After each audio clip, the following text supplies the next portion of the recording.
All right, so I'm just sharing the screen. अच्छा, Nabiha, good, ठीक है. अस्सलाम वालेकुम बच्चों, जिसको मैंने ग्रीट नहीं किया. So let's make a start जी. ये हो गया था AS के ख़त्म. इसको बंद करते हैं और A2 के खोलते हैं पेपर्स. मोमिना अली, ठीक है. अस्सलाम वालेकुम मोमिना. वालेकुम अस्सलाम सर. जी बेटे, आपका मुझे वो क्वेश्चन समझ आ गए थे आपको जो मैंने आंसर दिया था? जी सर, मुझे समझ आ गया था वो. Excellent. Thank you. Keep revising. Welcome बेटे, कीप रिवाइजिंग. वेरी गुड, ठीक है. और ये हो गया जी पास पेपर 21A2 जी. जो मैं करवा चुका हूँ मैं दोबारा नहीं करवा रहा, वो आप ऑलरेडी करवाए हुए हैं. मॉक भी लिया हुआ है, एक बार खुद कर लीजिएगा. मैंने पहले उसके लगाए हुए वीडियोस. तो I am starting March 21 variant 42. So ये जो जी जी methods and difficulties of measuring unemployment, claimant ji count measure, labor survey measure. बेटे बहुत अनइम्पॉर्टेंट है, एक बार नजर मार लेना बेशक. ठीक है सर. ठीक है. वैसे भी अनएम्प्लॉयमेंट अब शिफ्ट हो गया एएस में, तो मोस्ट प्रॉब्ली इस बार वो क्वेश्चन नहीं देगा उस पर. आपके कोर्स में है अभी आपके ग्रुप के, लेकिन वो अमूमन उस पर छोड़ देता है. कर लीजिएगा, बहुत आसान चैप्टर है, कुछ मसले नहीं है. ठीक है, मैं करवा भी दूंगा इस क्लास में. कर लिया. गुड बॉय, शाबाश. Equality in market and economic performance. ठीक है, इसको हम जल्दी से पहले डेटा को पढ़ लेते हैं. ठीक है. अच्छे कुछ बच्चे अभी आ रहे हैं, मैं उनको एंट्री दे दूं. अस्सलाम वालेकुम Armeen, long time no see बेटे. लेट्स सी जी. Equality in markets and economic performance. Adam Smith's proposition that free markets organize economic resources. जी अब्दुल्ला, मस्ट कॉम्प्लीमेंट यू. आपके सेक्शन बी के क्वेश्चंस काफ़ी अच्छे थे. You scored pretty well, but वही बात के सेक्शन ए कर नहीं सके थे. आपने बहुत इररेलेवेंट बातें लिखी हुई हैं. इनकम कंजम्पशन कर्व को बिला वजह डाला हुआ है. तो आप लोग इंशाल्लाह परसों जब आएंगे ना क्लास में, तो आपसे मैं पेपर शेयर करता हूँ कि आप लोगों ने कहाँ कहाँ टाइम बिला वजह वेस्ट किया. यू बिन ट्राइंग टू हर एंगल कवर करने की. नहीं क्वेश्चन का आंसर करो, that's good enough. But well done. आपका एफिशिएंसी का भी बहुत बेहतर था. अलबत्ता आपने एक बोंगी मारी है, आपने सारा सही लिख के पब्लिक गुड्स का उसको प्राइवेट गुड्स लिखते रहे हो. Private goods are non excludable, non drivable. वो पब्लिक गुड्स होती हैं बेटे, स्ट्रीट लाइट्स वगैरह. Abdullah, you understand that? जल्दी में लिख दिया. हर बार प्राइवेट गुड जल्दी में नहीं, तसल्ली से सही लिखो. राइट जी. आपने 4 मार्केट फेलियर कर दिए थे, 2 रिक्वायर्ड थे. पब्लिक गुड साथ कर देते तीसरा, लेकिन चौथे की जरूरत नहीं थी, बहुत ज्यादा लिख लिया था. राइट जी. Equality in markets and economic performance. Adam Smith's proposition means idea, suggestion, that free markets organize economic resources for the benefit of everyone, rests upon the even distribution of power between the market participants. Without the even distribution, the proposition fails. Adam Smith, the founder, the father of economics, उसने कहा था कि free markets यानी demand and supply, private sector economic resources को सबके benefit के लिए बहुत अच्छी तरह ऑर्गेनाइज करते हैं. लेकिन ये उसको चैलेंज कर रहे हैं कि नहीं जी, जब तक डिस्ट्रीब्यूशन ऑफ पावर इवन नहीं होगी, यानी चंद फर्म्स के हाथ में मार्केट शेयर स्क्वीज नहीं होगा, और सबके पास कंज्यूमर, सबके पास बराबर अपॉर्चुनिटीज होंगी या मिलती जुलती अपॉर्चुनिटीज होंगी, तब ये फायदा होगा, वरना प्रोपोजिशन फेल होती है. The reality of markets today is that distribution of power is uneven and markets are exploited by powerful for their own gain. Markets are imperfect. समझ आ गई बात जो मैंने एक्सप्लेन की थी पहले? These imperfections, ये but imperfections means वही monopolies, demerit goods, merit goods, too much power in oligopoly hands, वो सारा कुछ. These imperfections hinder यानी रोकती हैं economic equality. Economic equality is linked to economic power and requires ownership and control over economic resources. Consideration of economic power, particularly in the hands of large global companies, can adversely affect local economies. For example, ये multinationals की बात कर रहे हैं. For example, local business owners have to work longer hours to compete with giant corporations. एक Nestle जैसी company आ जाती है, हमारे छोटी छोटी कंपनीज उनके मुकाबले में उन्हें बहुत मेहनत करनी पड़ती है. The growth in the power of large companies is a cause of inequality in distribution of income and wealth. Companies have an ability to make high profits, to practice price discrimination and exploit consumers. This sometimes leads to regulation by government. Government को law इस्तेमाल करना पड़ता है. Consumer protection is usually the aim.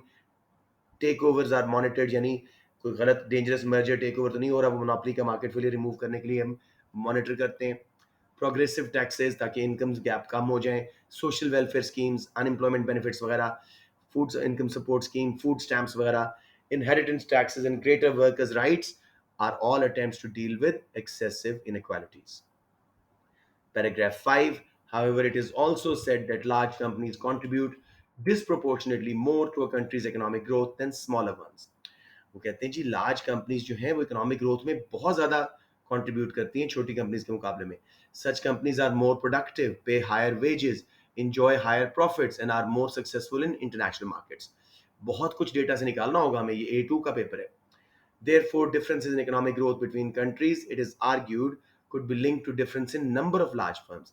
कुछ countries ज्यादा तरक्की क्यों कर रहे हैं? उनके पास बहुत ज्यादा मल्टीनेशनल्स और लार्ज फर्म्स हैं. ठीक है. In Spain and Italy, firms are on average 40% smaller than those in Germany. Increasing the size of firms in Spain and Italy, it is said, is the key to improving their comparative economic growth. क्यों Spain और Italy मार खा रहे हैं Germany से? उनकी कंपनियां छोटी हैं. Firms with more than 250 employees are only 5% of manufacturing firms in Spain and Italy. This compares with a much higher 11% of firms in Germany. Average firm size in Spain is 49.3 employees and Italy is just 42.7 employees. Both are lower than the average of 76.4 employees per firm in Germany. एक GDP और inflation rate का data दिया हुआ है, Germany, Italy और Spain का comparison. इस पे भी क्वेश्चन डेफिनेटली होगा. अब हम तसल्ली से क्वेश्चंस देखते हैं. किसी को डेटा में से कोई बात पूछनी हो. They have already added a lot to your information. कुछ आपको पहले पता थी अपने सिलेबस से. अब हमने मिल मिला के इसको आंसर करना है. Explain what is meant by a free market. आसान क्वेश्चन, लेकिन what is meant by a free market organises economic resources for the benefit of everyone. जी, कौन आंसर करना चाहेगा इसको? I like you one of you to take the lead. So can I try? Memuna, शाबाश, try करें. Sir, free market organises like economic resources. Sir इसमें ये होगा कि पहली तो बात के all the factors of production in that economy, like in that market, are allocated without any sort of government intervention. ठीक हो गया. Like the prices are mostly determined by, you can say, the market forces, which are the demand and supply. शाबाश. And मतलब इसके अंदर they मतलब बस इतना ही आता है. Sorry. ठीक है. सबसे पहले हम फ्री मार्केट को डिफाइन करते हैं. Free market is the one where non human factors of production are owned, controlled and operated by private sector, private firms and individuals. ठीक है. उसके बाद जी, price mechanism plays its role. Then ये demand and supply allocate resources without government intervention. अब ये free market कौन सी की बात हो रही है? परफेक्ट फ्री मार्केट की, परफेक्ट कंपटीशन की. So basically no imperfections in these markets. ठीक है. अदर देन दैट, ये क्यों अच्छी होती है फ्री मार्केट? सबके इंसेंटिव के मुताबिक काम कर रही है. प्रोड्यूसर्स कंपटीशन की वजह से क्वालिटी का अच्छी कर रहे हैं, कॉस्ट कम कर रहे हैं, प्रॉफिट बढ़ा रहे हैं. कंज्यूमर्स की चॉइस वाइड हो रही है, सॉवरेंटी बढ़ रही है. फ्री मार्केट के फायदे. आसान तरीन क्वेश्चन, वर्ड्स में परेशान ना होना. बेनिफिट्स ऑफ फ्री मार्केट, ये सिंपल एएस वाला क्वेश्चन था, ओ लेवल वाला क्वेश्चन था.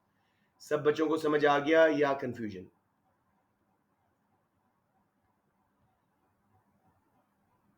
ओके. मुझे थोड़ा सा अनईजी सी फीलिंग आ रही है कि कुछ बच्चे होल्ड बैक कर रहे हैं. क्वेश्चन है माइंड में, बताइएगा please. Do not be shy.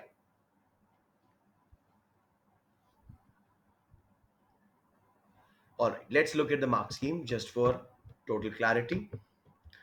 एक बार जरा ये लेवल्स वगैरह और किस तरह वो मार्क करते हैं उसको एक बार देख लीजिएगा अपनी इंफॉर्मेशन के लिए. इट्स क्वाइट वेग बट स्टिल कुछ ना कुछ तो फायदा होगा ही.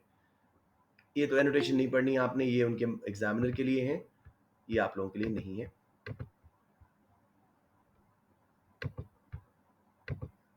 अस्सलाम वालेकुम इब्राहिम एंड उमर. थोड़ा सा आप लोग लेट आए हैं. डेटा मैंने पढ़ दिया और पहला क्वेश्चन हम कर चुके हैं. खैर उसकी मार्क्स की मैं दिखा रहा हूँ बच्चों को जस्ट फॉर क्लैरिटी. जी उफ, फिर लेवल्स आ रहे हैं, ये जरूर देख लीजिएगा. अच्छा जी.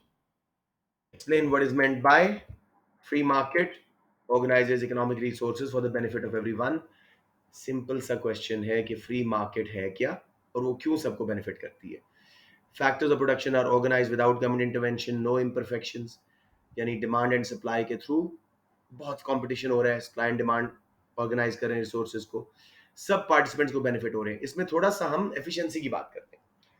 लीस्ट कॉस्ट प्रोडक्शन हो रही है, प्रोडक्टिव एफिशिएंसी आ रही है, कंज्यूमर्स की चॉइस बढ़ाई जा रही है, एलोकेटिव एफिशिएंसी आ रही है। तो रिसोर्सेज बहुत अच्छी तरह फ्री मार्केट में, परफेक्ट फ्री मार्केट में एलोकेट होते हैं। ये आपके एफिशिएंसी का फ्री मार्केट का पहला पार्ट था। बच्चों समझ आया या थोड़ा सा दोबारा बता दूं?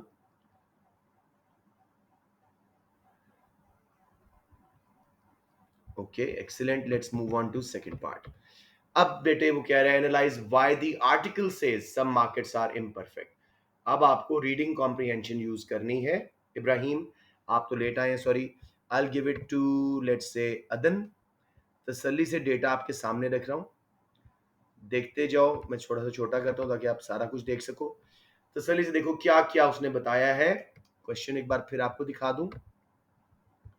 Analyse why the article says that some markets are imperfect. Imperfection सोचना शुरू कर दो, मार्केट शेयर, प्राइस टेकिंग वगैरह, क्या क्या बताया हुआ इसके बारे में। तसल्ली से देखिएगा, टेक योर टाइम। 4 मार्क्स हैं, 4 इम्परफेक्शंस निकाल के दिखा दे।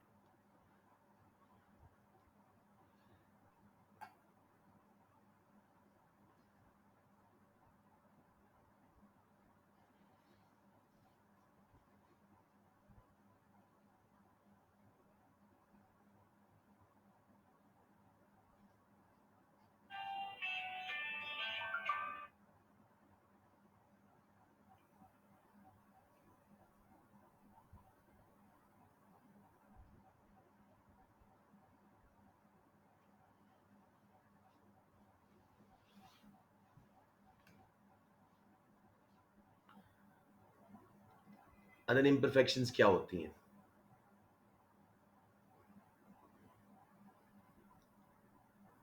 You want to take sir more? देखिए है जी, शाबाश, अनइक्वल डिस्ट्रीब्यूशन ऑफ पावर। बहुत अच्छे। और बताएं, शाबाश, बोलते जाएं। पैराग्राफ The 4 price में, discrimination यस, or पैराग्राफ 4 में concentration of 3 4 कट्ठी लिखी हुई हैं। paragraph 3. Ability to make high profits, price practice, price discrimination, exploit consumers. यहीं पे आपका हो गया। सो आई वुड से थोड़ा थोड़ा एक्सप्लेन कर देते हैं, जरूरत नहीं है, थोड़ा थोड़ा एक्सप्लेन कर देते हैं। The article suggests markets are imperfect because some firms, global firms, have large market shares. They are huge and dominant. Secondly, they can make high profits. They are able to practice price discrimination, charge different prices for same product with same cost.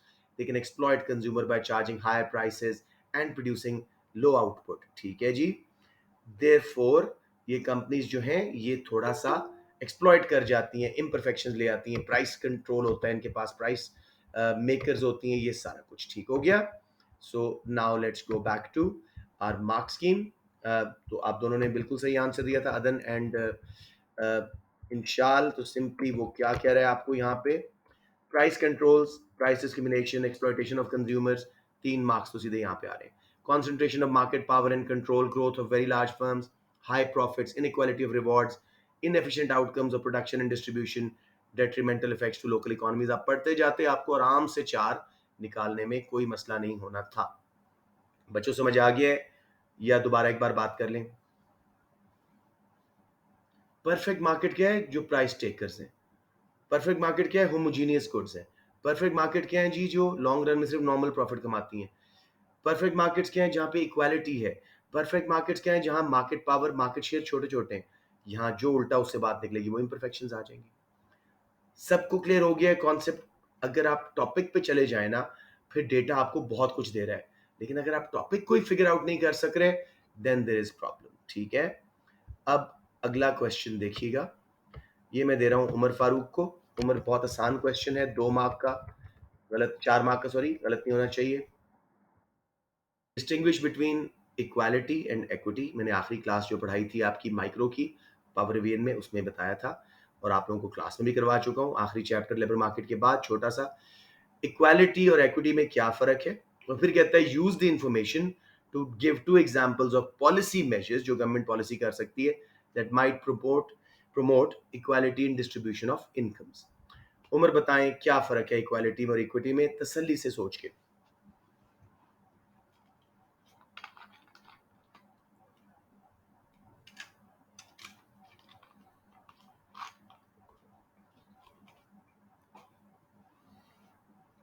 और पहले तो मुझे acknowledge कर दो कि you are processing it.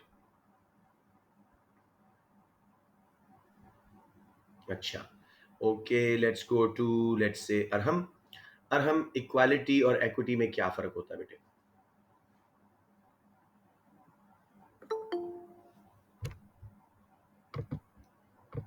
बेटे अगर नहीं आ रहा तो अच्छा, अरहम अब आए हैं, ठीक है। चलें, अब्दुल्ला महमूद आप बता दो बेटे, what is the difference between equality and equity?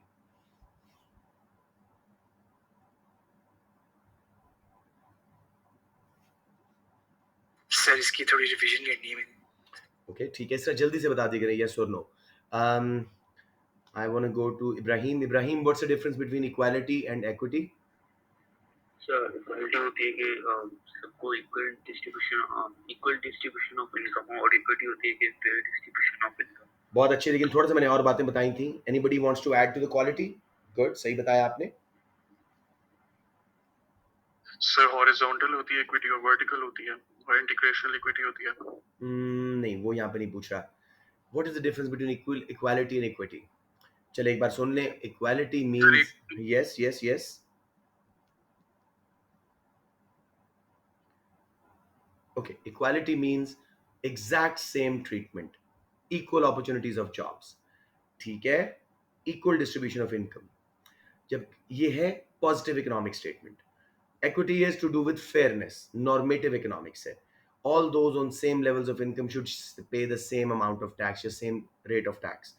so equality is perfect exact same treatment, it is a positive concept, ठीक है, equal opportunities in jobs। equity is more of a normative concept, fairness के साथ इसका link है। all those on same level of income should pay the same rate of tax, higher income should pay higher rate of tax, should वाली बात। Information जाके देखें government कौन सी दो पॉलिसीज कर रही है जिससे डिस्ट्रीब्यूशन ऑफ इनकम कम हो रही है, आपकी आसानी के लिए पैराग्राफ 4 है, लेट्स से। और हम देखें पैराग्राफ 4 के एंड पे कुछ पॉलिसीज गवर्नमेंट कर रही है, कौन सी इनकम फेयरनेस की तरफ है, इनकम इक्वालिटीज की तरफ है।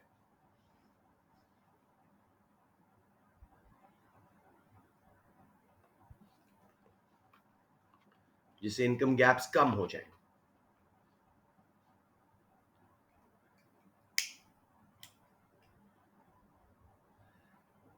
और हम एक्नॉलेज कर दो कि you looking.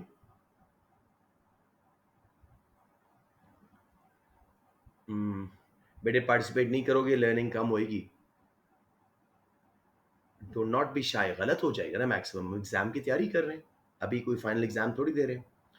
Okay, Nabiha Siddiqui, देखें पैराग्राफ 4 के एंड पे कौन सी गवर्नमेंट पॉलिसीज हैं जो इक्वालिटी लाएंगी, ज्यादा फेयरनेस लाएंगी। सर प्रोग्रेसिव टैक्सेशन, ठीक है, हायर इनकम वालों से ज्यादा ले रहे हैं प्रोपोर्शन, गरीबों से कम, इनकम गैप्स कम। और बताओ शाबाश।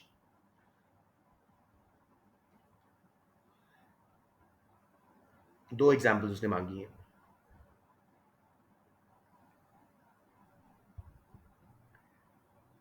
सर इनहेरिटेंस टैक्स, अमीर के ऊपर ज्यादा, गरीब पे कम। सोशल वेलफेयर, अनएम्प्लॉयड, पेंशनर्स, गरीबों को सपोर्ट करना, वर्कर्स राइट्स बढ़ाने, ये सब लिखा हुआ उसने, डील विद एक्सेसिव इनइक्वालिटी। तो बहुत आसान था। I don't know why those two kids जिनको मैंने पूछा था चुप कर गए। This was a very easy question. Anyone who struggling here? Sir एक बार रिपीट कर देंगे क्या डिफरेंस है? श्योर, मसला कोई नहीं है, ये देखें, आंसर देखते हैं। Distinguish between equality and equity and use the information to give two examples of policy measures that might promote equality in the distribution of income. Equity, fair distribution, usually of income or opportunity, it is a more normative concept, ठीक है, than equality, it is difficult to measure. Equality, in contrast, aims to ensure that everyone gets the same treatment, a similar or same distribution of wealth, income, equal opportunities. Two examples from the text: social welfare, inheritance taxes, progressive taxes, greater workers' rights, government regulation on large companies, profits, anything like that. बेटे समझ आ गया अब? Yes sir. Okay, देखो एक बार कर दोगे ना, अब इक्वालिटी और इक्विटी का आएगा, नेक्स्ट टाइम आप लोग बेहतर करोगे। That's the whole idea of doing these papers. अच्छा जी, उसके बाद G some argue, last question है 8 मार्क का। अभी देखो पहले वाले 12 में से अगर कुछ बच्चे फ्री मार्केट को डिफाइन सही कर देते, कुछ हद तक एफिशिएंसी का बता देते, प्राइस मैकेनिज्म का 2-3 मार्क्स तो मिल जाते। Imperfections I am sure most of you would have been able to locate. Data में लिखी हुई थी 2-3 मार्क यहाँ पे। इक्वालिटी इक्विटी नॉर्मली बच्चे गलत कर जाते हैं, तो इधर मैं कहता हूँ एग्जाम्पल ठीक दे देते, आप लोग 2 मार्क्स ले लेते। लेट्स से जी 12 में से आपके 6 मार्क्स हैं या 8 मार्क्स हैं। अब जिसके 8 हैं उसने 2 या 4 और लेने हैं, जिसके 6 हैं उसने 6 और लेने हैं या 4 और लेने टू स्टे सेफ। 10 और 12 अगर आप स्कोर कर गए ना सेक्शन ए में, सेक्शन बी में 25 mark, repeated questions, free market, वो एफिशिएंसी सारा कुछ, लेबर मार्केट, कंज्यूमर बिहेवियर, उसमें आप आराम से 35 एक एवरेज स्टूडेंट भी मेरा कर जाता है। तो अगर वहां पे आप 30 स्कोर कर जाएं, यहाँ पे 10 स्कोर कर जाएं 40, ए आया है 37 पे। So you have a very strong chance with this P4 कि आप अपना स्कोर ऊपर करें। Last question G, some argue that large firms are beneficial. Consider whether the evidence in the information supports this opinion. Consider means and whether means दोनों side देखो। पहले हम 4 marks के लिए देखेंगे, बल्कि 5 तक आपको दे सकता है एक साइड का। 5 मार्क्स के लिए देखेंगे कि क्या इंफॉर्मेशन ऐसी है कि लार्ज फर्म्स बेनिफिशियल हैं इकोनॉमीज के लिए, उनकी ग्रोथ के लिए। 5 मार्क्स के लिए उल्टी साइड कोई नेगेटिव ओपिनियन उनके बारे में कि उनकी वजह से क्या नुकसान होते हैं, क्यों ग्रोथ नहीं आती, क्यों बेनिफिट्स नहीं आते उनकी वजह से। ये करके फिर हम कंक्लूजन एक दे देंगे कि भाई ओवरऑल क्या एविडेंस कह रहा है। सिर्फ डेटा रिस्पॉन्स में से आपने निकाल निकाल के बताते जाना है। तसल्ली से देखो बेटे, I think somewhere in 1 2 3 4 5 onward इसकी इंफॉर्मेशन है। तसल्ली से देखें, उसकी फेवर में वो क्या बोल रहे हैं। It however it is said that large companies contribute disproportionately more to a country's economic growth than smaller ones. Such companies are more productive, pay higher wages, enjoy higher profits, and are more successful in international markets. इसको अपने words में rephrase कर देते हैं। The data suggests that large companies are more beneficial for economies. They cause more economic growth because of their productivity, paying higher wages to workers, making more profit, and more competitive international market. यहाँ पे ही आप in international markets, यहीं पे ही आपका score काफी सारा आ जाएगा। उसके बाद इसकी डेटा में इंफॉर्मेशन है, डेटा में ही सारा कुछ है। उसने क्या कहा है, क्वेश्चन को देखो। टेबल की सॉरी हाँ, उसमें भी है, बहुत अच्छे में उल्टा है, वो उल्टा है ना। अभी देखते हैं, some argue that large firms are benefit, consider whether the evidence in the information supports their opinion. वो कह रहा है अपना व्यू नहीं देना, यहां से लो, मैं आता हूँ इंशाल्लाह आपके पास। उसके बाद जी उसने कहा therefore difference in economic growth between countries it is argued could be linked to difference in number of large firms. Spain और इटली में छोटी फर्म्स है, उधर इतनी ग्रोथ नहीं है, जर्मनी में ज्यादा है। टेबल क्या बता रहा है, जर्मनी में जीडीपी ग्रोथ रेट 2.2% है, ठीक है, जबकि इटली और स्पेन में, जो स्पेन में ज्यादा है, ये उल्टा हो जाएगा, इटली में कम है उससे। अलबत्ता स्पेन में छोटी कंपनीज होने के बावजूद ग्रोथ रेट ज्यादा है। फिर इसकी नेगेटिव ले लेंगे कि जी जो लार्ज फर्म्स हैं मार्केट डिस्ट्रीब्यूशन को अनइवन कर देती हैं, कंज्यूमर्स को एक्सप्लॉइट करती हैं, कंसंट्रेशन ऑफ इकोनॉमिक पावर हो जाती है, and particularly in the hands of large companies can adversely affect local economies. छोटे बिजनेसेस उनके मुकाबले में सर्वाइव नहीं कर पाते, उनको बहुत ज्यादा आवर्स काम करने पड़ते हैं। प्राइस डिस्क्रिमिनेशन से कंज्यूमर्स नाखुश हो जाते हैं। फॉलो कर रहे हो, ये इसका सारा, इसी से निकाल निकाल के इंफॉर्मेशन आपने निट करनी थी। बच्चों मुझे बताओ क्या फीलिंग आ रही है सेक्शन ए करके। सॉरी 4 points लिखने। It depends on the data itself. जैसे बास जगहों पे, जैसे यहाँ पे डिस्प्रोपोर्शनेट ग्रोथ और स्पेन और वो किया उसने, 3 पॉइंट्स भी मोर देन इनफ है। मैं आपको मार्क्स स्कीम दिखाता हूँ, इसमें वेरी करता है बेटे, I can not give you exactly her question में कितने पॉइंट्स है। अच्छा जी, बेनिफिशियल क्यों है जी, मार्क्स उसने एक एक दिया और साथ। Opinion states that their merit is they pay higher wages, more productive, better international markets, 3 marks यहाँ पे दे दिए आपको। Add disproportionate to country's economic growth, article gives GDP comparisons to illustrate it. Only 3 countries are cited, Spain with smaller number of large firms, then Germany has a higher GDP rate. ये आपका आ गया। It also has smaller number of larger companies, ठीक है। Not beneficial, firm practice price discrimination, consumers को exploit करते हैं, power अपने हाथ में पकड़ लेते हैं, लोकल बिजनेसेस को बहुत ज़्यादा काम करना पड़ता है। हर का एक एक मार्क आपको दिए जा रहा है, जहां इकट्ठे 3 लिस्टेड है वहां 3 मार्क दे रहे हैं। So Fiza, there is no quantification, depends on the data itself. आपको जितना कुछ डेटा में उनकी फेवर में मिले उठा उठा के लिखते जाओ, जितना डेटा में उसके खिलाफ मिले उठा उठा के लिखते जाओ. उसने कंक्लूजन में आना ही मांगा. Are you understanding my point here? Yes, sir. If I had to conclude, I would say more is in favor of large firms because of their causing large growth and productivity, etc. Very less is against them. सबको समझ आ गया, ये इतना मुश्किल नहीं होता. Section A is doable अगर आपकी बेसिक इकोनॉमिक कॉन्सेप्ट ठीक है. यस श्योर बेटे. सर ये हमने इंफॉर्मेशन खाली स्टेट करनी होगी या फिर हम अपनी वर्डिंग के अंदर आगे एक्सप्लेन भी कर सकते हैं? अच्छा मुझे एक बात बताओ, इधर क्या किया इसने? Have they use their own wording या आर्टिकल से उठा उठा के दिया? सर उन्होंने बस स्टेट किया आर्टिकल से उठा के. उन्होंने बार बार क्या किया? Article gives this piece of evidence. Article says that. आप रिफ्रेज करना चाहते हो अपने वर्ड्स में कर दो, नो हार्म इन दैट. अगर आपने सही इंफॉर्मेशन मेरे बेटे निकाल ली है ना, मार्क्स आपको मिल जाएंगे. सर सेक्शन ए इसी तरह आता है, मतलब कॉम्प्रिहेंशन टाइप बेटे majority of the times yes, लेकिन लेटली मैं इंशाल से सुबह बात कर रहा था कि एक दो पेपर्स ऐसे आए हैं जिनमें आपको अपनी इंफॉर्मेशन भी देनी पड़ रही है, which is easier in my opinion. ठीक है ना? जैसे आप लोगों का सेक्शन ए था जो मैंने मॉक में दिया था, पहले क्वेश्चन में उसने कहा था जी आर्टिकल से ढूंढो इकोनॉमीज ऑफ स्केल के क्या फायदे हो रहे हैं एक्सटर्नल. साफ साफ लिखा हुआ था, लेबर अच्छी आ रही है, लार्ज ट्रांसपोर्ट कंपनीज आ रही है. फॉलो कर रहे हो ना? वो वहां से था. एंड पे उसने कहा था एक्सटर्नैलिटीज खत्म करने के लिए गवर्नमेंट कौन सी दो पॉलिसीज कर सकती है. उसमें सब्सिडीज इनडायरेक्ट टैक्सेस वगैरह आपने खुद यूज करने थे, तो कुछ मिक्स था उसमें. अमूमन डेटा रिस्पॉन्स से काफी कुछ होता है मोमिना. ठीक है?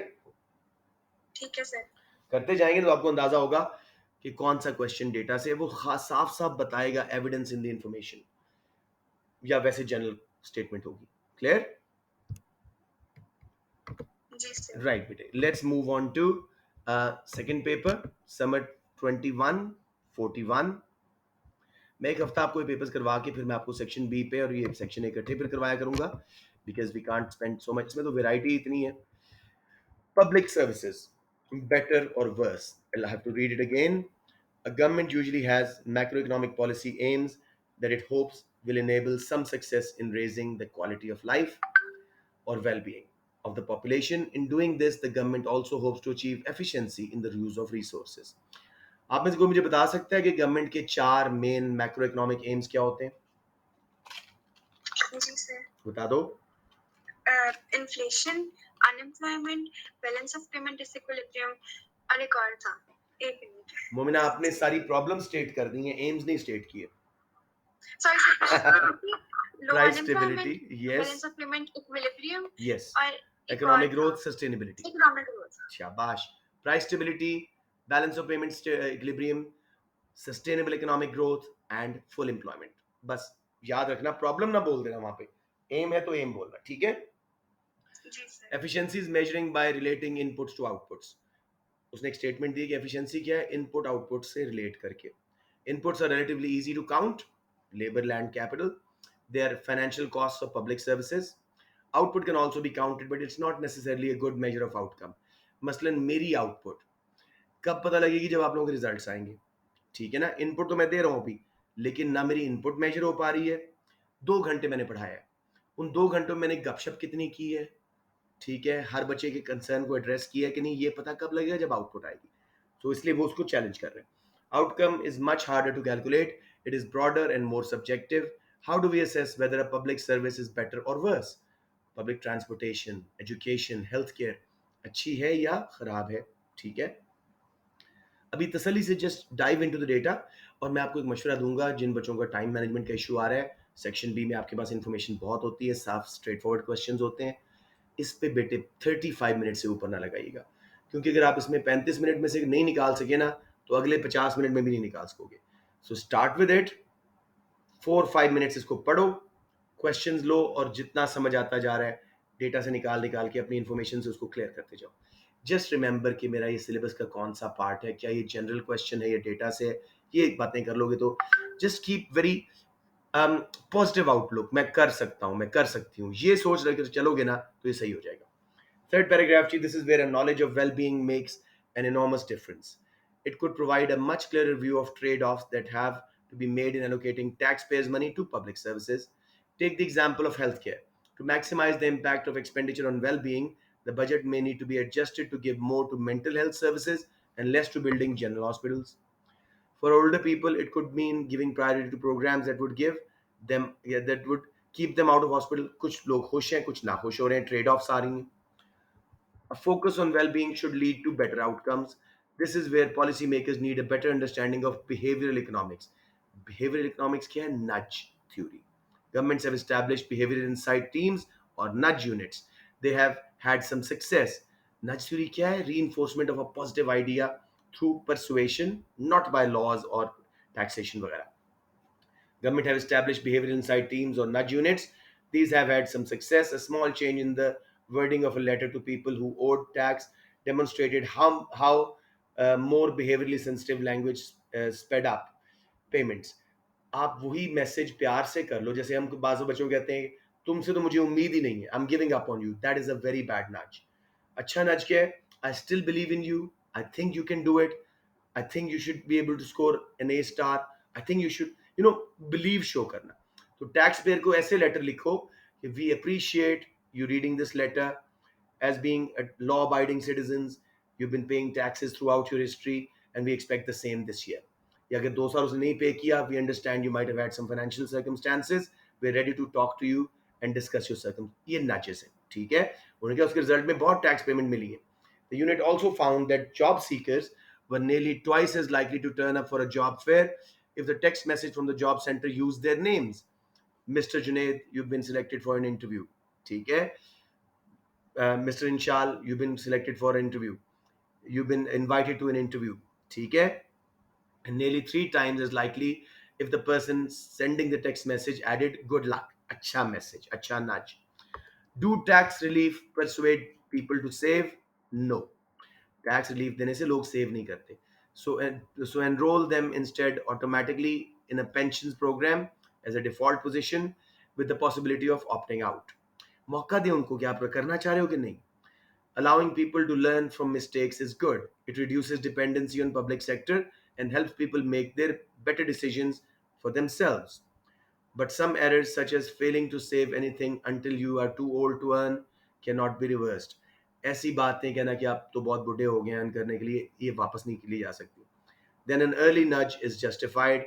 It has proved successful in spreading the habit of saving for retirement into groups, not persuaded by tax reliefs alone. उसको समझाओ कि आपने बुढ़ापे के लिए सेव करना है, इस तरह नहीं कि आप उस उम्र पे पहुंच गए हो कि आप तो काम नहीं कर सकते. नहीं, सेविंग करवानी है तो उसको नज अच्छा दो. In the long term, this and similar behavioral changes may well have more influence on well-being. Well-being means welfare. That can be represented by concentrating on a monetary calculation of GDP. Other economic indicators could be used to assess the changes in well-being. GDP के अलावा और कौन से measures हैं well-being, welfare और standard of living को measure करने के? So HDI HDI, और new MU. mu, ठीक है जी, GPI, genuine progress indicator वगैरह. अच्छा, अब वो कह रहे हैं जी, क्वेश्चन पे आते हैं. आर्टिकल, अब आर्टिकल की बात कर रहे हैं. Article refers to macro economic policy aims. Identify and explain two such macro economic policy aims. Momina ने आंसर दे दिया था. आर्टिकल में नहीं लिखा हुआ कोई एम, लेकिन है भी तो वही 2-4 ही है ना जी. सर एक्सप्लेन भी करेंगे ना उन्हें फिर, क्योंकि 4 मार्क्स जी, है. फुल एम्प्लॉयमेंट को इंशाल्लाह एक्सप्लेन कर दें. What is meant bye full employment? 2 marks के लिए.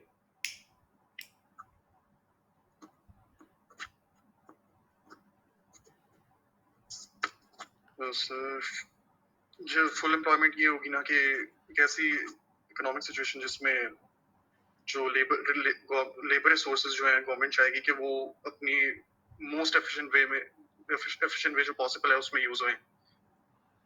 अच्छा, no, what is full employment in economics? Anyone? Sir के सारे फैक्टर्स ऑफ प्रोडक्शन जो हैं वो फुली पोटेंशियल से मतलब यस, इसकी जो टेक्निकल बात है, हम एनआरयू पे हो, नेचुरल रेट ऑफ अनएम्प्लॉयमेंट पे, very close to our PPC. ठीक है, सिर्फ साइक्लिकल अनएम्प्लॉयमेंट एग्जिस्ट ना करती हो, बाकी नेचुरल वाली बेशक करें. This is called full employment. समझ आ गई? इसी तरह मुझे बताइएगा, let's say Maimuna, what is price stability? 1-2 lines में एक्सप्लेन कर दो. प्राइस स्टेबिलिटी का एम क्या मतलब है उसका?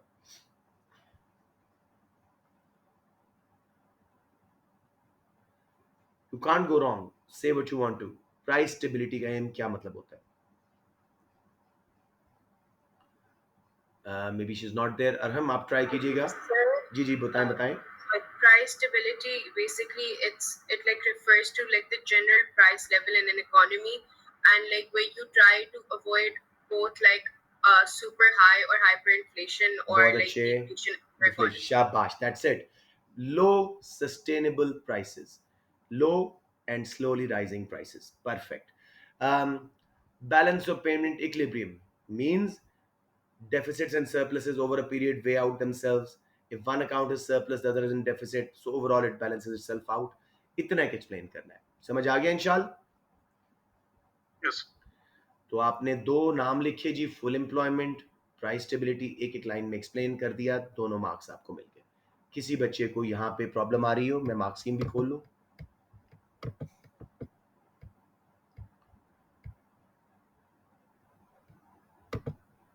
जी, तो जल्दी से इसको देख लेते हैं कि क्या हमने सही बात की है। लेट्स सी जी। Any two aims explanation. Unemployment को फुल एम्प्लॉयमेंट बोलो, which means being at your natural rate of unemployment या NAIRU, non accelerating inflation rate of unemployment, जब सिर्फ साइक्लिकल अनएम्प्लॉयमेंट ना हो, बाकी फ्रिक्शनल स्ट्रक्चरल जो मर्जी एग्जिस्ट करे। Price stability, low and you know क्या उसको बोलते हैं, low and stable rate of inflation, ठीक है, that is what we are expecting. उसके बाद बेटे अब ये आप लोग करेंगे, in is there evidence in the article that a knowledge of behavioural economics can help policy, economic policy. Saqib आप क्लास में हैं बेटे? जी सर। आर्टिकल पे जाएं, पहले क्वेश्चन पढ़ लें। वो कहता है क्या एविडेंस है आर्टिकल के अंदर कि बिहेवियर इकोनॉमिक्स की नॉलेज जो है पब्लिक पॉलिसी बिल इस्तेमाल जो गवर्नमेंट करती है, उसका कोई फायदा है? कोई एविडेंस मिल रहा है आपको कि आर्टिकल में कि that knowledge of behaviour economics can help public policy, government सही तरह पॉलिसी डिजाइन कर सकती है? मैं आपको पैराग्राफ बता देता हूँ, 1 2 3 4। फोर्थ पैराग्राफ में 3 बातें निकाल दो, 4 मार्क्स मिल जाएंगे आपको। 4 निकाल दी तो और अच्छी बात है। हर एक आइडेंटिफाई करने का 1 मार्क है, थोड़ा सा उसको एक्सप्लेन करना है थ्रू द पैराग्राफ कि बिहेवियरल इकोनॉमिक्स यानी नजेस के थ्रू कैसे बेनिफिट होता है पब्लिक पॉलिसी मेकिंग का।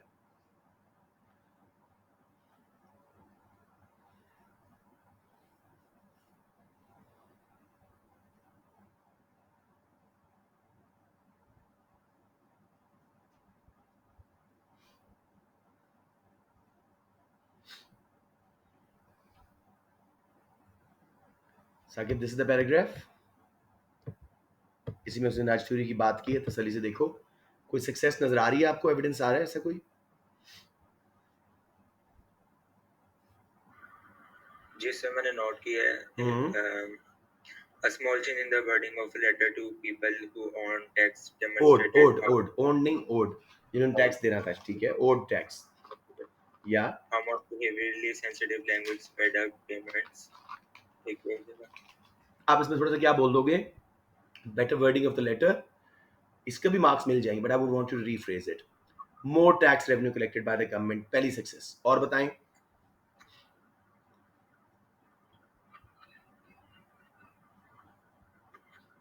सर ये सेकंड पॉइंट ये हो सकता है unit also found that job seekers were Yes. nearly twice as likely to turn up for a good Why are job. you just reading the context? बात ठीक है, लेकिन थोड़े से अपने वर्ड्स में नहीं बोल सकते इसको अंग्रेजी में। Okay, sir. बताएं शाबाश, बिल्कुल सही बोल रहे हो, बस अपने वर्ड्स में थोड़ा सा मैं चाह रहा हूँ कि वो ये ना कहे कि कॉपी पेस्ट कर दिया, मार्क दे देगा still, but I would want you to थोड़ा सा वर्ड बेहतर कर दो। अब इसका हल क्या है? The article also states that, अब बोले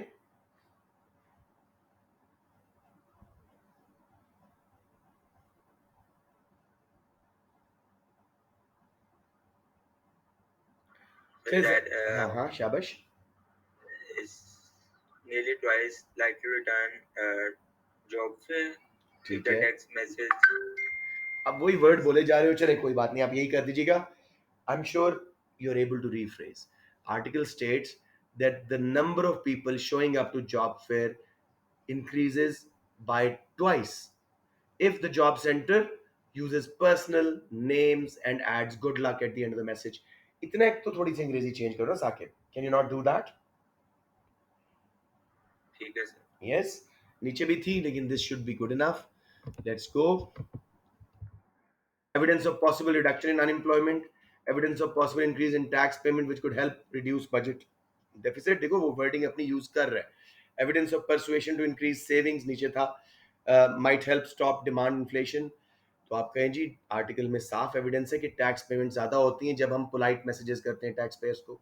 आर्टिकल में साफ एविडेंस है कि लोग सेविंग्स बढ़ाते हैं, ठीक है, जिससे डिमांड पुल इन्फ्लेशन कम होती है, थोड़ा सा फायदा भी उसका बता रहे हैं हम, ठीक है. एविडेंस में साफ साफ है कि जी अनएम्प्लॉयमेंट कम होती है, लोग जॉब फेयर्स पे ज्यादा शो अप होते हैं जब उनको उनके नाम के मैसेज किए जाए और गुड लक लिखा जाए.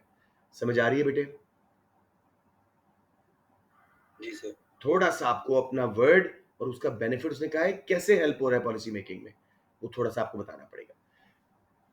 All clear? देखो वो आपको वापस आर्टिकल पूरा छापने का मार्क क्यों देगा? यस देगा लेकिन थोड़े मार्क्स देगा. Got the point? I am happy you tried. Sir लेकिन केस से कीवर्ड्स इंपॉर्टेंट नहीं होते? करे ना, उसने भी तो किए हैं. देखो उसने क्या कहा है, evidence of possible reduction in unemployment, more people show up for job fairs when personal messages are sent with good luck. समझ आ गई? Evidence of possible tax payments if the messages are polite to the taxpayers, which will help government's budget deficit. Evidence that people will save more, demand for inflation will fall if the nudges are designed in such a way that encourage people to save. Evidence से लो, लेकिन question भी देखो ना, is there evidence in the article that a knowledge of behavioral economics can help public policy? तो evidence है जी कि ज्यादा tax recovery हुई है, उससे गवर्नमेंट का बजट डेफिसिट हुआ, फायदा भी तो बताना है ना. Getting the point Momina? ये जिस बच्चे ने कहा था अदन, सबको समझ आ गए? Yes sir. Okay okay, let's move on. Nabi थी शायद. Let's move on to C part. Again वो कहता है जी article says that efficiency is measured by relating inputs to outputs. Is this how economic theory states that efficiency is determined? अब ये question general है. कहते हैं आर्टिकल में लिखा हुआ है एफिशिएंसी कैसे मेजर होती है, इनपुट को आउटपुट से रिलेट करके मेजर करके. क्या इस तरह इकोनॉमिक एफिशिएंसी इकोनॉमिक्स समझाती गई एफिशिएंसी है? तसल्ली से कोई बच्चा करो, इकोनॉमिक एफिशिएंसी हमने बहुत डिटेल में पढ़ा हुआ है. सर ये उसका सिर्फ एक ही पार्ट होगा. कौन सा वाला? शाबाश. एफिशिएंसी, क्योंकि ये बात करिए कि ये प्रोडक्टिव एफिशिएंसी की डेफिनेशन होती है, it is a situation where goods and services are produced at minimum possible cost using least possible resources. इसमें ये इनपुट्स सिर्फ और प्रोडक्टिव एफिशिएंसी की बात कर रहा है. एक्सीलेंट. दूसरी एफिशिएंसीज क्या है इंशाल्लाह? सर वो एलोकेटिव एफिशिएंसी और डायनामिक एफिशिएंसी. बता दो ताकि बच्चों को रिवाइज भी हो जाए और क्वेश्चन आपका 5 मार्क पूरे हो जाए. एलोकेटिव एफिशिएंसी, प्रोडक्टिव एफिशिएंसी जो होती है ना, वो अलोन इंश्योर कर ही नहीं सकती कि एफिशिएंट एलोकेशन ऑफ रिसोर्सेज हो रही है. उसके लिए हमें एलोकेटिव एफिशिएंसी चाहिए होती है, और वो अचीव होती है जब सोसाइटी जो है ना अपने रिसोर्सेज वहां एलोकेट करती है जहाँ पे जो वो गुड्स प्रोड्यूस होते हैं जो मोस्ट डिजायरेबल होते हैं कंज्यूमर्स को. बहुत अच्छे. और उसके रिजल्ट वहां में पे उसके रिजल्ट में परेटो ऑप्टिमैलिटी आती है, ठीक है. Yes, और उसके बाद डायनामिक एफिशिएंसी वो बता दो, आपका आंसर 5 के 5 पूरे हो गए. वेल डन इंशाल्लाह. sir, dynamic efficiency, When firms reinvest into sir, research and development, of वो developing new and better products and innovation and processes भी बेहतर, प्रोडक्ट्स भी बेहतर. शाबाश. सबको समझ आ गया एफिशिएंसी? आप सब ने पढ़ा हुआ था. इनपुट आउटपुट का रिलेशनशिप सिर्फ प्रोडक्टिव एफिशिएंसी की बात है, लीस्ट कॉस्ट. तो यस वो वाली बात सही है, लेकिन इनपुट आउटपुट का रिलेशनशिप एलोकेटिव एफिशिएंसी इंश्योर नहीं करता. क्या जो चीजें लो कॉस्ट पे बनाई हैं क्या कंज्यूमर्स को पसंद आ रही हैं? क्या उनकी वांट सेटिस्फाई हो रही है, उनकी प्रेफरेंस के मुताबिक बन रही हैं? क्या उसके रिजल्ट में प्रेटो ऑप्टिमैलिटी आ रही है, means no one can be made better off without making someone else worse off? क्या डायनामिक एफिशिएंसी है, चेंज है, इनोवेशन आ रही है रिसर्च एंड डेवलपमेंट के थ्रू प्रोसेसेस में एंड प्रोडक्ट्स में? सबको समझ आ गया बच्चों? सर तो मतलब सारी एफिशिएंसीज हमने लिस्ट करनी होंगी या मतलब एक्सप्लेन करनी करके होंगी. बतानी होंगी? अपनी अब देखो ना बेटे, ये आप मुझसे क्यों पूछ रहे हो? क्वेश्चन आपको क्या कह रहा है? Article says efficiency is measured by relating inputs to output. Is this how economic theory states efficiency is determined? Efficiency economic theory में एलोकेटिव भी है, प्रोडक्टिव भी है, परेटो भी है और डायनामिक भी है. उसने सिर्फ प्रोडक्टिव की बात कर दी, तो हम कहेंगे ये सिर्फ प्रोडक्टिव एफिशिएंसी की बात है कि लीस्ट कॉस्ट इनपुट्स बनाई जाए, extend technical efficiency. But there are other forms of efficiency, such as allocative, making the right goods that consumers prefer.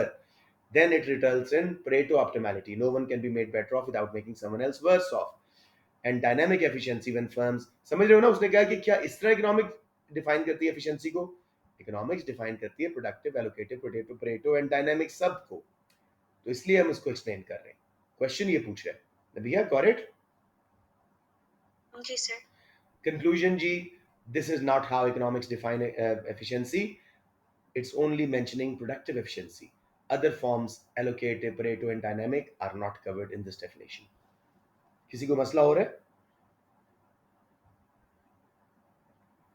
अब जरा मजे की बात देखो, इस चैप्टर में पहला question macro economic AIIMS, macro से 4 मार्क्स का आ गया। फिर एफिशिएंसी का बिहेवियरल पार्ट 4 मार्क्स। एफिशिएंसी का ये जो है क्या क्या एफिशिएंसी है, क्या नहीं है, क्या डेफिनेशन ठीक है, 5 मार्क्स। 9 मार्क्स आपको एफिशिएंसी के यहां दे रहे हैं, और नीचे 25 मार्क का पहला क्वेश्चन भी एफिशिएंसी पे, मॉडल आंसर। 34 मार्क्स आपको यहां एफिशिएंसी के, 5 आपको एमसीक्यूज आएंगे। 39 आउट ऑफ 100 मार्क्स सिर्फ इकोनॉमिक एफिशिएंसी का चैप्टर। सो बच्चे बार बार ये पढ़ो definitions, model answers, why not? जब आपको एक ही पेपर में वो 40 marks, almost 39% of your paper is just from one chapter. I would cram it and घोल के पी जाऊं कि भाई मेरा तो ए स्टार पक्का हो रहा है, 39 मार्क्स मैं पूरे ले जाऊं, मेरा तो ये आ जाता है। फॉलो कर रहे हैं कितना इजी हो जाता है जब आप होम इन करते हो एफिशिएंसी पे, कंज्यूमर बिहेवियर पे, मैक्रो के चंद टॉपिक्स पे। जैसे ये देखो, जिस पे मैं जोर लगाता रहता हूँ, D part. Article says with an improvement in well-being, article deals with an improvement in well-being, discuss whether there are any economic indicators that could be used to assess whether well-being has become better or worse. मुझे बताएं, article में इसके बारे में information है? सिर्फ last paragraph में इसकी बात की हुई उसने। ये जनरल क्वेश्चन है। जीडीपी को पकड़ें अपने माइंड में, 2 से 3 मार्क्स के लिए बता दें कि ये कैसे वेलबींग मेजर करता है। जिन कंट्रीज का जीडीपी बढ़ रहा है, क्या इसका मतलब वो बेटर ऑफ है? थोड़ा सा हिडन इकोनॉमी का, थोड़ा सा क्वालिटी ऑफ गुड्स का, वो जो सारे लिमिटेशंस हैं, थोड़ा सा। फिर जी हमारे पास HDI है, जो बेटर मेजर है, मोर कॉम्पोजिट है। इसमें हेल्थ केयर भी आ जाती है, यानी लाइफ एक्सपेक्टेंसी इंडेक्स, कितने साल बच्चा एक्सपेक्ट करता है जिंदा रहना है कंट्री में। इसमें एजुकेशन आती है, 25-year-old मेल पर्सन कैन कितने साल स्कूल गया, तो ये एजुकेशन हेल्थ केयर का मोर कॉम्पोजिट मेजर है, ज़्यादा अच्छा इंडिकेटर देता है, ठीक है। फिर न्यू म्यू है, जो कि जीडीपी को कन्वर्ट करता है इनटू अ बेटर मेजर। जहां जीडीपी ओवरस्टेट कर रहा है इकोनॉमिक हालात को, वेलबींग को, वहां माइनस कर देता है एक्सटर्नल कॉस्ट वगैरह को, और जहां अंडर एस्टिमेट कर रहा है हिडन इकोनॉमी वगैरह को ऐड कर देता है। सो there are many economic indicators for measuring well-being, such as GDP, new mu, and HDI. A combination of qualitative and quantitative measures, such as GDP and others, should be used to find out about well-being. बच्चों समझ आ गया या कोई confusion? 25 mark के question को उसने 7 में स्क्वीज किया। Discuss whether GDP is a good measure of living standards. आसान पेपर है बेटे, मुश्किल नहीं है। अगर आप लोग अपने सिलेबस से आशना हो, मॉडल आंसर्स किए हुए हैं, तो no reason why should not score 16, 17 even in this one. समझ आ गया बच्चों, या थोड़ा सा और रिट्रेशन दे दूं?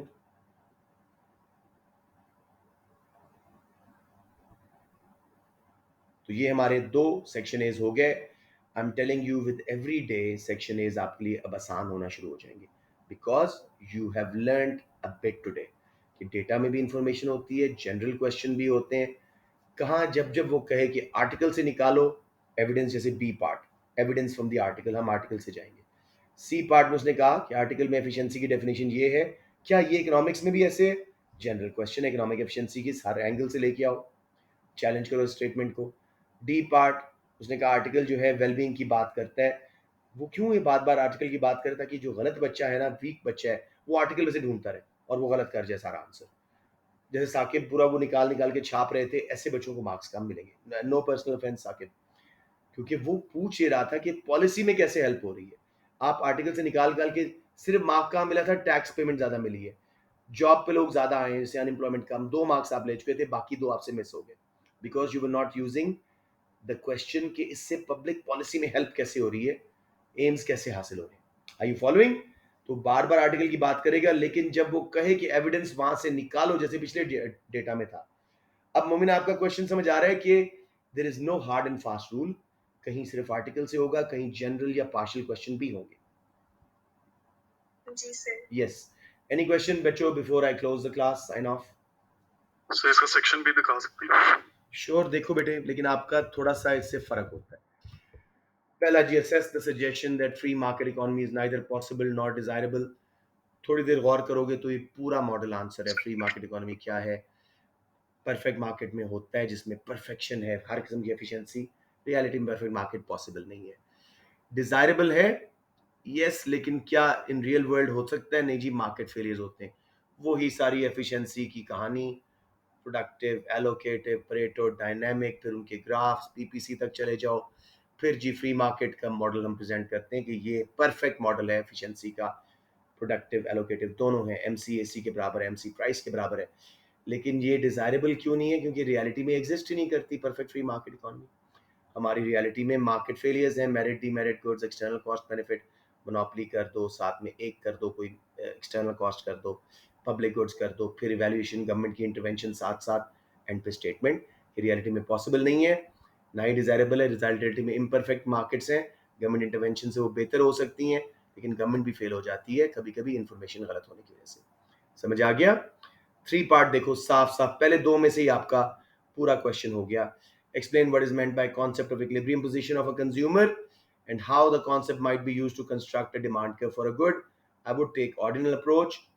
इक्विलिब्रियम कहाँ आता है? जहाँ बजट लाइन और इंडिफरेंस कर्व इकट्ठे होते हैं, वहां में एक पॉइंट मिल जाता है। फिर प्राइस फॉल करा के नॉर्मल गुड का डिमांड कर्व निकाल के दिखा दो, पूरा आंसर।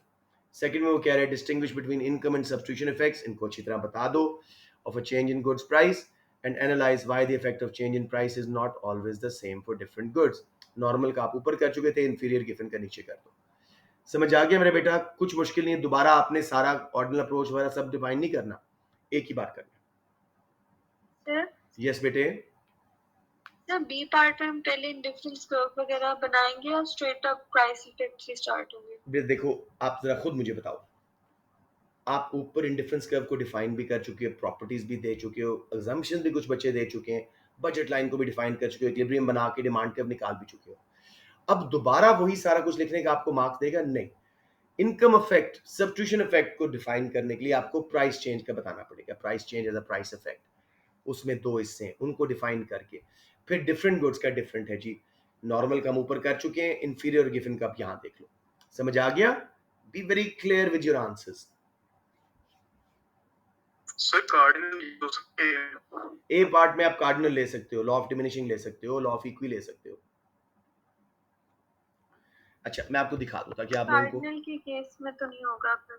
क्यों कार्डिनल केस में बी पार्ट आप नहीं कर सकते, इनकम सब्स्टिट्यूशन इफेक्ट ऑर्डिनल में है। डिमांड कर्व तो उसमें भी निकलता है मेरे बेटा, ऑन द कर्व नजर आता है ना, पॉइंट ए टू बी के बीच में डिमांड कर्व है।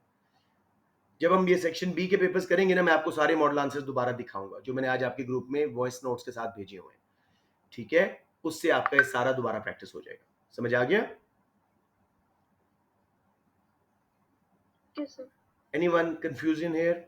पहले 2 में ही आपके हो गए, उसके बाद नीचे मैंने इसमें बाकी क्वेश्चन नहीं देखे। नंबर 4 भी हो सकता है, वो short run rules of firms behaviour के ऊपर है, और प्राइस डिस्क्रिमिनेशन का बहुत आसान सा ऑब्जेक्टिव के चैप्टर में से।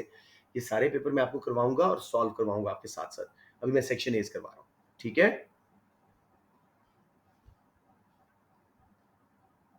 ओके। ऑलराइट बच्चों, so that's it. Be confident, half of section is solve with confidence and your basic economic knowledge, ज्यादा इन डेप्थ भी रिक्वायर्ड नहीं होती, ठीक है?